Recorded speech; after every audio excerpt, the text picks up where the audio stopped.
Let's give it a go. These are the hardest videos to make. When you're looking at events like the World Matchplay, the best players over the last 2 years taking on the best players in the last year, the top 16 in the world taking on the top 16 informed players in the world, what an event it's going to be. The seeds normally come out on top quite heavy. I think that's going to be the case this year. I think we may be looking about 3 or 4 from the right hand side of the draw who could cause some shocks. But we're going to break it down round by round, game by game. Some of them I might leave alone a little bit, and others I'm going to try and play it out and see how we get on. As always, guys, I've got to give a shout out to olbg.com. Whenever I do a prediction based video, you can go to olbg.com, you can sign up for free, play with pretend money and win real money as well. You've got to be 18 plus, but you can get over there and do so totally free. Never spend a penny. So we're going to start off by looking at the top half of the draw here. Some amazing draws. The eye is drawn to the likes of Andrew Gilding versus Michael van Gerwen, a clash we've seen before on this stage, and Andrew Gilding, a player who has done very well on this stage in the past. If you've been watching the ranking videos this week, you'll know the likes of Gary Anderson, the likes of Luke Littler and Josh Rock are defending nothing in this event, so a good opportunity for them to really gain some ranking prize money. But that's not what we're here for. We're here for the predictions. So here are the changes. I think Aspinall Cullen could go the distance. My prediction here would be to look in the over market in regards to legs.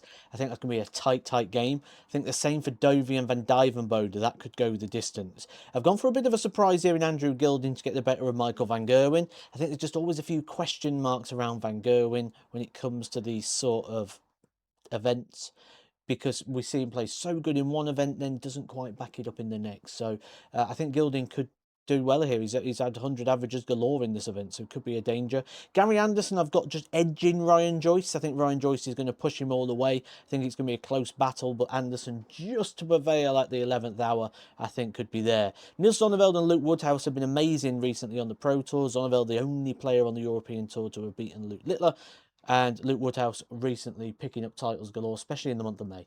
Pro Tour title, European Tour title, he was good. But I think Josh Rock's got something to prove again this year. I think he's going to come out swinging. So a couple of games I'm kind of avoiding a little bit, and then some I'm kind of digging in with. As always, guys, if there's something you don't agree with, put it down in the comments. We can have a discussion about it. We can chat about your predictions, what you think, who's going to win, who's going to get the semi-finals, dark horses, upsets. I love getting the vibe of people. Just don't be a bell.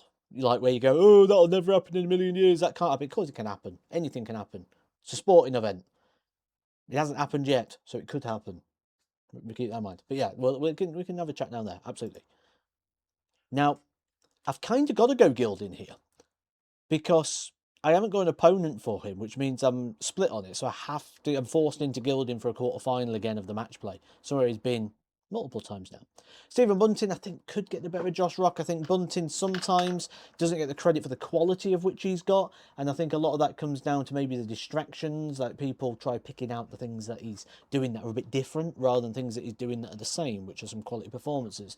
Luke Littler, I don't think is going to have much problem coming through that top section of the draw, but Johnny Clayton here, look at this stealthy move that he's making through the field potentially. I think he gets the better of Gary Anderson and continues that Premier League form. And of course, it's kind of the boring answer, especially when he's the favourite to win the title, but he's the favourite to win the title for a reason. I think Luke Littler wins this section, the top half of the draw. But I do think he goes through Johnny Clayton. That is my prediction for the semi-final. I do think this second quarter, though, here is the most open quarter of them all. You've got MVG in there. You've got Gary Anderson in there. You've got Johnny Clayton. And you've got some real dangerous players, the likes of Ryan Joyce, Damon Heta, Chris Dobie, Andrew Gill. It's a quality section, that, where I don't think there's an out-and-out winner and a clear winner. So I'm going Johnny Clayton to come through that. But I don't think he gets past Luke Littler. I'm going Luke Littler to be in the final. But who's he going to be against? First of all, apologies if during this video you hear a weird sound like out the back there, because for some reason there's a couple of birds decided to perch themselves up outside the window and make an absolute racket. They clearly don't know we're in here trying to make some videos right now. We're trying to make a sophisticated channel in here. Like, oh, this is the bottom half of the draw. Some interesting names in here. Van Veen not been in the same form since the kidney stones problem. We saw him in the Premier League. Rob Cross on the 1 year qualification, going up against Danny Noppert, who's not had the best time on the European Tour recently, has he? So that could be an interesting game there.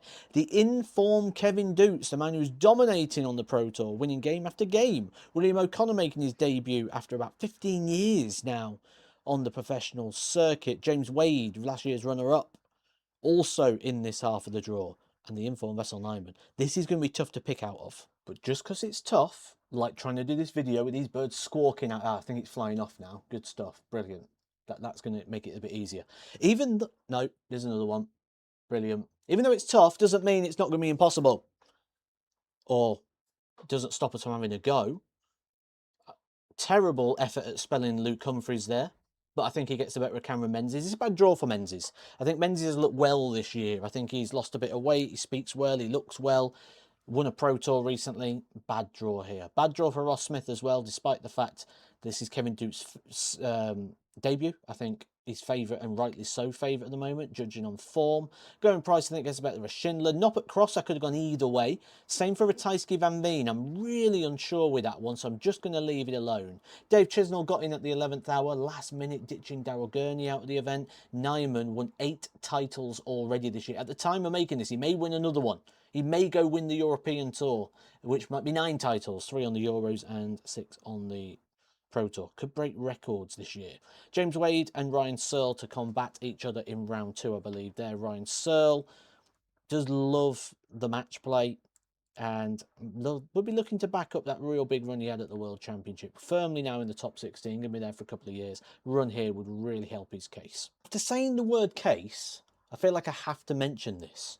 I mentioned OLBG already. They also have a site where, I'll put the link in the description below, I will be giving away my match used darts at the World Masters, which, as you're watching this, I will be out in Las Vegas. I'll either still be in the tournament or I'll be out by now. If I'm still in it, I'll be in the semi-finals or beyond, so fantastic. If not, it was a great experience.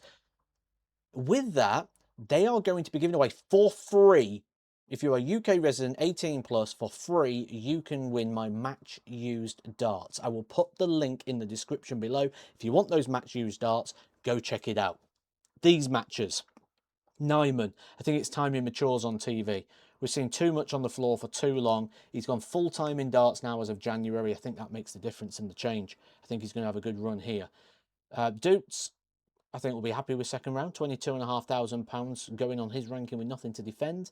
But I think the world number 2 is in a good place right now. I think he's strong. I think Ryan Searle gets the better of James Wade in what could be a game that goes the distance. That wouldn't surprise me at all. But I may surprise you. I may surprise you in the direction of which I'm going with in this final. Because I'm not going with Luke Humphries. Which I'm sure you all probably thought I was building to another Luke final. The world number 1 versus world number 2. Clearly the best 2 players in the world right now. But I'm not. I'm going the other way. I'm going with Nyman.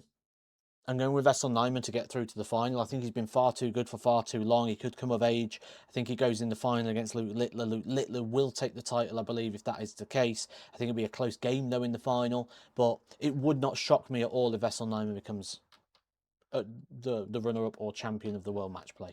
Now, when I thought about this and I played this out and I mapped it out, I thought, I wonder if there's any value in Nyman. He's the 3rd favourite. It goes Luke Littler, Luke Humphries, Nyman.